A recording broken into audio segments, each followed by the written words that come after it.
नमस्कार साथियों, मैं आपका दोस्त किसान मित्र मनोज पटेल। साथियों, ये जो आप धान देख रहे हैं ये है PB 1886, जो कि इस समय इस अवस्था पर है। और अगर मैं बात करूं इस धान की, तो साथियों ये जो धान है सबसे ज़्यादा रोग वाली धान आप इसको बोल सकते हो, क्योंकि ये जो धान है इसमें शुरुआत से ही सभी प्रकार के रोग आ रहे हैं। इतने ज़्यादा रोग आ रहे हैं कि जिसकी कोई भी लिमिट नहीं है। क्योंकि इसमें साथियों शुरुआत में आया था पत्ता लपेटा, जबकि धान हमारी छोटी थी। उस समय आप देखें पूरे पत्ते जो वाइट हो रहे हैं। पत्ता लपेटा जैसे ही खत्म हुआ, बाल की निकासी हुई। बाल निकासी के बाद बाल के दानों में इस प्रकार के ये काले दाने आ रहे हैं। और मैं ये भी बताऊंगा, मैंने पूरी जो दवा डाली है टॉप क्लास की A1 एक नंबर दवा डाली, उनका भी मैं लास्ट में बताऊंगा कि इसमें कौन सा स्प्रे हुआ है, कौन कौन से स्प्रे हुए, दोनों स्प्रे के बारे में बताऊंगा मैं आपको।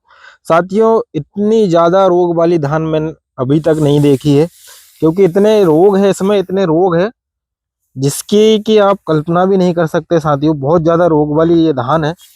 तो हम थोड़े अंदर चलते हैं। इसमें जो है साथियों दाने आप देखें, दाने कितने ज्यादा डैमेज हो रहे हैं, काले पीले हो रहे हैं। ये देखें आप, दाने की जो क्वालिटी है बहुत ज्यादा डैमेज है। दूसरा साथियों इसमें फॉल्स स्मूथ, जिसको हम हल्दी गठान रोग बोलते हैं, ये देखें ये भी आ रहा है। जबकि इसको हाइब्रिड बीज है, ये बहुत हमने महंगा बीज लगभग 170 रुपये के आसपास का पड़ा है किलो पर बीज 1886 का।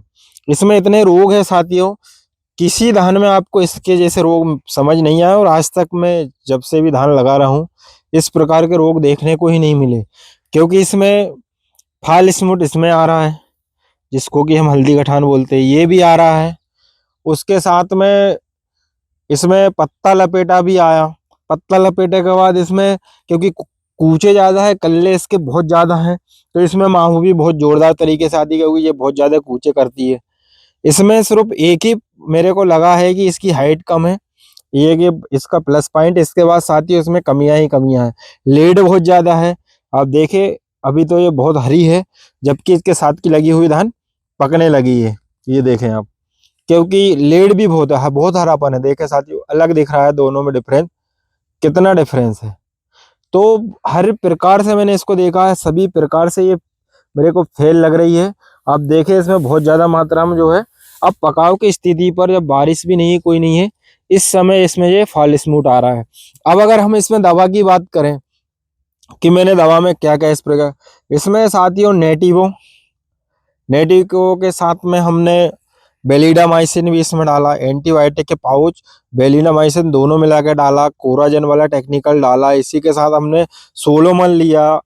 सोलोमन के साथ साथ हमने इसमें माहू के लिए जो है हमने इसमें पैक्सालोन लिया। तो साथियों दवा ओवरऑल जो है बहुत ही अच्छी अच्छी हमने डाली है, टॉप दवा डाली है इसमें।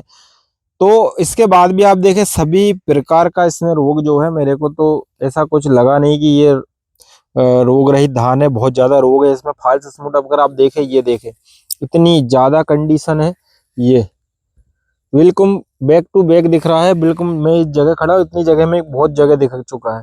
दाने इस प्रकार से काले आ रहे हैं इसमें, ये बालियों में ये इस प्रकार से बालियां जो है, काले दाने वाली बालियां आ रही है ये। तो साथियों ये बहुत रोग वाली धान है।